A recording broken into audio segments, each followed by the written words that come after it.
Shri Zacharia George, കാലങ്ങളായി നമ്മുടെ police സേനയിൽ ആനുപാതികമായ അംഗബലം ഇല്ല എന്നുള്ളത് എല്ലാവർക്കും അറിയാം. മാത്രവുമല്ല, സേനയ്ക്കകത്ത് തന്നെ ചില പുഴുക്കുത്തുകളുണ്ട്. അവിടെയാണ് ഡോക്ടർ ബി ജയരാജ് സൂചിപ്പിച്ചത്. അതായത് മറ്റ് സർക്കാരുകളെയൊക്കെ അപേക്ഷിച്ച് നോക്കുമ്പോൾ ഈ സർക്കാരിന്റെ കാലഘട്ടത്തിൽ ഇത്തരം പുഴുക്കുത്തുകളെ സേനയിൽ നിന്ന് എടുത്തു മാറ്റാൻ വരെ തയ്യാറാകുന്ന സാഹചര്യം ഉണ്ടായിട്ടുണ്ട്.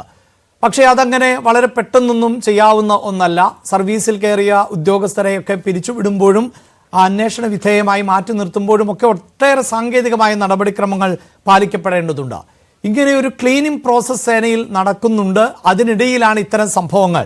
ഇതിനെയെല്ലാം സാമാന്യവൽക്കരിക്കേണ്ടതില്ല എന്നുള്ള ഒരു നിരീക്ഷണം കൂടി ഒരു ഭാഗത്ത് നിന്ന് ഉയരുന്നുണ്ട്. എന്താണ് താങ്കളുടെ നിരീക്ഷണം? നമ്മൾ ഹൈലി ലിറ്ററേറ്റ് ആയിട്ടുള്ള ഒരു സൊസൈറ്റി ആണെന്ന് പറഞ്ഞാലും നമ്മൾ ഹൈലി സിവിലൈസ്ഡ് സൊസൈറ്റി ആണോ എന്ന് നമ്മൾ ചിന്തിക്കണം. നമ്മൾ ലിറ്ററേറ്റ് ആണ്, സിവിലൈസ്ഡ് ആണെങ്കിൽ നമ്മൾ മറ്റുള്ളവരെ ആരെയും ഹാം ചെയ്യത്തില്ല. അപ്പം എഡ്യൂക്കേഷൻ ഉണ്ട്, ഒരു വിദ്യാഭ്യാസ യോഗ്യതയും കാര്യം ഉണ്ടെങ്കിലും ഈ സിവിലൈസേഷൻ എന്ന് പറയുന്നത് സഹജീവികളോടുള്ള റെസ്പെക്റ്റും അവരോടുള്ള കെയറും ഒക്കെയാണ്. ഇത് നമ്മൾ കാണുന്നില്ല. കാരണം സമൂഹത്തിൽ ഇതൊന്നും ഇൻകൾക്കേറ്റ് ചെയ്യാനായിട്ട് നമ്മുടെ ലീഡർഷിപ്പ് ശ്രമിക്കുന്നില്ലെന്ന് പറഞ്ഞാൽ എല്ലാവരും വോട്ട് ബാങ്ക് പൊളിറ്റിക്സിന് വേണ്ടി കാസ്റ്റും റിലീജിയനും എല്ലാം വെച്ച് കളിച്ച് അവർക്ക് അധികാരത്തിൽ വന്നിരിക്കണം എന്നുള്ളതേ ഉള്ളൂ പ്രൈമറി തിങ്.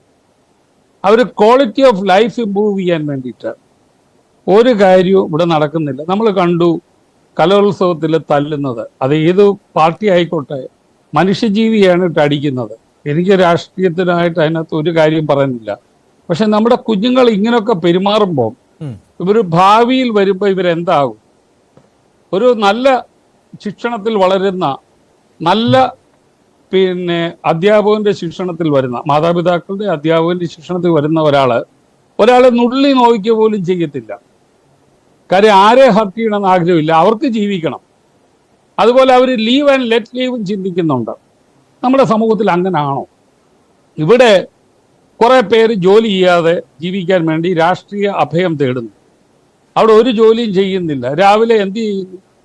അവർ പാർട്ടി പ്രവർത്തനം എന്ന് പറഞ്ഞു പോകുന്നു. ഇവരെന്താണ് ഈ പാർട്ടി പ്രവർത്തനം എന്ന് പറഞ്ഞുകൊണ്ട് നേഷൻ ബിൽഡിങ്ങിന്റെ ഭാഗമായി ചെയ്യുന്നത്? അവരിവിടുത്തെ മണൽ മാഫിയ, മണ്ണ് മാഫിയ, പാറമട, ഡിസ്റ്റിലറി, ബ്രൂവറി, ബാറ്, മയക്കുമരുന്ന്, ഇതിനെല്ലാം അവർ പ്രൊമോട്ട് ചെയ്യുവാണ്. ഒരു പൊളിറ്റിക്കൽ പാർട്ടി എന്നല്ല പറഞ്ഞ് പൊതുവെ എല്ലാവരും ഇതൊക്കെ തന്നെ ചെയ്യുന്നു. കാരണം പൊളിറ്റിക്സിന്റെ കീഴിൽ വരുമ്പോൾ അധ്വാനിക്കാതെ ജീവിക്കാനുള്ളതാണ് ശ്രമം. ഈ പറയുന്ന പൊളിറ്റിക്കൽ പാർട്ടി പെട്ട ആൾക്കാരെല്ലാം സുഭിക്ഷമായി ജീവിക്കുന്നുണ്ട്. ഇവരെത്ര പേര് ടാക്സ് കൊടുക്കുന്നുണ്ട്? ഇവിടുത്തെ നീതിദായകരായ എത്ര ഉണ്ട്? കാര്യം അൺഅക്കൗണ്ടഡ് മണിയാ, ഇവർക്ക് ടാക്സ് കൊടുക്കാൻ പറ്റത്തില്ല. അവിടെ കോസ്റ്റ് ഓഫ് ലിവിങ് വെച്ച് നോക്കിക്കേ, അവരെത്ര സന്തോഷമായിട്ട് ജീവിക്കുന്നത്. ഈ സാലറിയുടെ ക്ലാസ്സിനെക്കാട്ടിലും സന്തോഷമായിട്ടാണ് ജീവിക്കുന്നത്. അപ്പൊ ജനങ്ങൾക്കൊരു ടെൻഡൻസി ഉണ്ട്, പഠിക്കുകയൊന്നും വേണ്ട, ജോലിയൊന്നും കിട്ടുമൊന്നും വേണ്ട, ഒരല്പം രാഷ്ട്രീയമൊക്കെ ആയിക്കഴിഞ്ഞാൽ തട്ടിമുട്ടിയൊക്കെ പോകാമെന്ന. പണ്ടൊക്കെ ആണെങ്കിൽ പൊളിറ്റിക്കലായിട്ട് സ്റ്റാൻഡേർഡ് ഉള്ളവരും പൊളിറ്റിക്കൽ ഇന്റഗ്രിറ്റി കീപ്പ് ചെയ്യുന്നവർ ആയിരുന്നു സമൂഹത്തിലെ മേൽക്കോയ്മ. അവരെ എല്ലാവരും ബഹുമാനിക്കും. പണ്ടത്തെ പഞ്ചായത്ത് പ്രസിഡന്റ്മാരൊക്കെ നോക്കിക്കേ, ആ പഞ്ചായത്തിലെ, ആ നാട്ടിലെ ഏറ്റവും നല്ല മനുഷ്യൻ. MLA ആരാണ്? ഏറ്റവും നല്ലത്. മന്ത്രി ആരാണ്? അതുപോലെ നല്ലത്. ഒരു മന്ത്രി ഒക്കെ അഴിമതി കാണിക്കുമെന്ന് നമുക്ക് ചിന്തിക്കാനേ പറ്റത്തില്ലായിരുന്നു. ഇപ്പൊ IAS അഴിമതിയിലാണ്, IPS അഴിമതിയിലാണ്, ട്രഷറിയിലെ കാശ് അടിച്ചുകൊണ്ട് പോകുന്നു. എവിടെയാണ് ഇതില്ലാത്തത്? അപ്പൊ അഴിമതിയും ഒരു കുത്തഴിഞ്ഞ ഒരു സാംസ്കാരിക രീതികൾ നമ്മുടെ സമൂഹത്തെ കാർന്നു തിന്നുന്നു. അപ്പൊ ഇങ്ങനെയുള്ള ഒരു സ്ഥലത്ത് ക്രൈംസ് കൂടും, സ്വാഭാവികമാണ്. പത്തനംതിട്ടയിലെ കാര്യം ഒരു രീതിയിലും ജസ്റ്റിഫൈ ചെയ്യാൻ പറ്റത്തില്ല. കാരണം ഇന്നസെൻസിനെ അടിക്കാൻ പോലീസിന് യാതൊരു അധികാരവുമില്ല. പോലീസിനകത്ത് അവർക്ക് വേണേലൊരു ഫോഴ്സ് ഉപയോഗിക്കാമായിരുന്നു. ഇവരെല്ലാവരും കൂടെ തമ്മിൽ തല്ലുവാണ്. അഫ്രേ, public പ്ലേസിലെ when 2 or more persons fight in a public place disturbing public peace, അത് സെറ്റ് ടു കോസ് അഫ്രേ. ആ അഫ്രയിൽ വേണേ അറസ്റ്റ് ചെയ്യാം. ഇതൊന്നുമില്ല. അവിടെ നിരപരാധികളായ മനുഷ്യർ അവിടെ കാത്തിരിക്കുന്നു. കല്യാണത്തിന് പോയിട്ട് വന്നവർ, അവരെയൊക്കെ കയറി എന്തിനാ തല്ലാൻ പോകുന്നത്? മിക്കവാറും ഈ അടിയുണ്ടാക്കുന്ന പ്രശ്നങ്ങളിലെല്ലാം ഏറ്റവും കണ്ണിങ് ആയിട്ടുള്ള ആളുകളാണ് ഈ പ്രശ്നങ്ങളൊക്കെ ഉണ്ടാക്കാൻ ഇറങ്ങിത്തിരിക്കുക. അവരപ്പോഴേ ഓടിക്കളയും. അപ്പം ഈ നിരപരാധികളായ വിചാരിക്കുന്നത് ഞങ്ങൾ ഒരു പ്രശ്നവും ചെയ്തിട്ടില്ലല്ലോ, ഞങ്ങളെ പോലീസ് വന്നാലും ഞങ്ങളെ എന്ത് ചെയ്യാനാ, ഞങ്ങൾ കുറ്റക്കാരല്ലോ എന്ന് പറയും. അപ്പൊ ഈ വന്നിറങ്ങുന്ന പോലീസ് ഇവരെ ഡിഫറൻഷിയേറ്റ് ചെയ്യാതെ ഇടവും വല്ലതും നോക്കാതെ ആക്ട് ചെയ്യുന്നത് റൂൾ ഓഫ് ലോയ്ക്ക് അഗൻസ്റ്റ് ആണ്. That is a threat to our civilisation. ഇവരെ ഇതിപ്പോൾ അങ്ങനെയുള്ള പോലീസ് ഉദ്യോഗസ്ഥനെ ആദ്യമേ സ്ഥലം മാറ്റുകയായിരുന്നു എന്നുള്ളതാണ് വിവരം.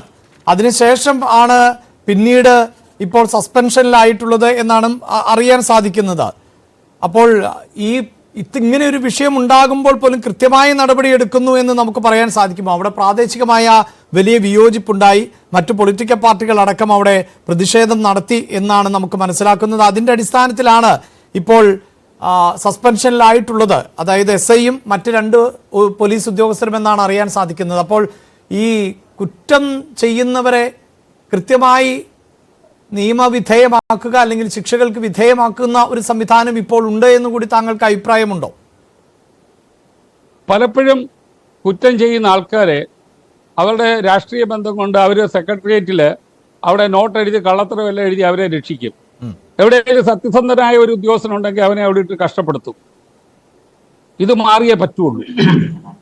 ഇത് മാറാത്തതിൻ്റെ പ്രധാന കാരണം എപ്പോഴും നമ്മുടെ സമൂഹത്തിലെ പോലീസിന്റെ മേളിൽ ഒരു രാഷ്ട്രീയ മേൽക്കോയ്മ ഉണ്ടാക്കണമെന്ന് ഇവിടുത്തെ രാഷ്ട്രീയ നേതാക്കന്മാർക്കെല്ലാം താല്പര്യമുണ്ട്. നേരത്തെ പറയുന്നു ബ്രിട്ടീഷുകാരുടെ മർദ്ദനോപകരണമായിരുന്നു പോലീസ് എന്ന്. ഇപ്പോഴെന്താ? ഇപ്പോഴും അതൊക്കെ തന്നെയല്ലേ ചെയ്യുന്നത്.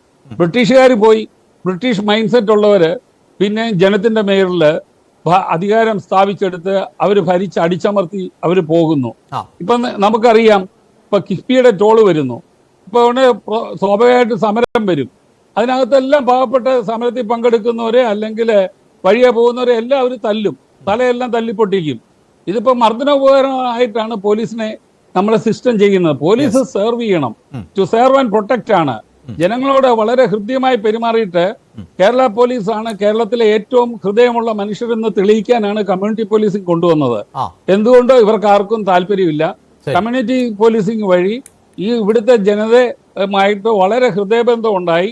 ഇവിടെ ഒരു ഐഡിയൽ സൊസൈറ്റി ഉണ്ടാക്കാൻ വേണ്ടിയിട്ടാണ് ഇതിനുവേണ്ടി കോടികൾ ചെലവാക്കിയത്. ഇതൊന്നും മുമ്പോട്ട് കൊണ്ടുപോകാൻ സംസ്ഥാന പോലീസ് മേധാവിക്കോ ചീഫ് സെക്രട്ടറിക്കോ അല്ലെങ്കിൽ നമ്മുടെ ആഭ്യന്തരം കൈകാര്യം ചെയ്യുന്ന മുഖ്യമന്ത്രിക്കോ ഒന്നുമില്ല.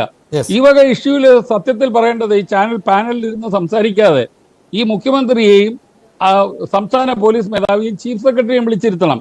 അവരോട് ചോദിക്കണം എന്താണ് ഇങ്ങനത്തെ അവസ്ഥ. എല്ലാ ദിവസവും എടുത്താൽ കൊലപാതകം, എല്ലാ ദിവസവും ബലാത്സംഗം കഴിഞ്ഞിട്ട് വെട്ടിമുറുക്കുന്നു. ഇതിനൊക്കെ ഒരു അവസാനം എന്താണ് നിങ്ങളുടെ സൈഡിൽ നിന്ന് പറയുക. കാര്യം അവരാണ് ഡിസിഷൻ മേക്കേഴ്സ്. അവർ ഡിസിഷൻ എടുത്ത് ഒരു റാഡിക്കൽ ചേഞ്ച് ഉണ്ടാക്കുന്നില്ലെങ്കിൽ, അല്ലെ ഒരു ഫിനോമിനൽ റിഫോർമേഷൻ ഉണ്ടാക്കുന്നില്ലെങ്കിൽ ഇത് ഇങ്ങനെയൊക്കെ പോവുള്ളൂ. അവസാനം അനാർക്കി ആയിരിക്കും ഇവിടെ. ഞാൻ താങ്കളിലേക്ക് വരാം.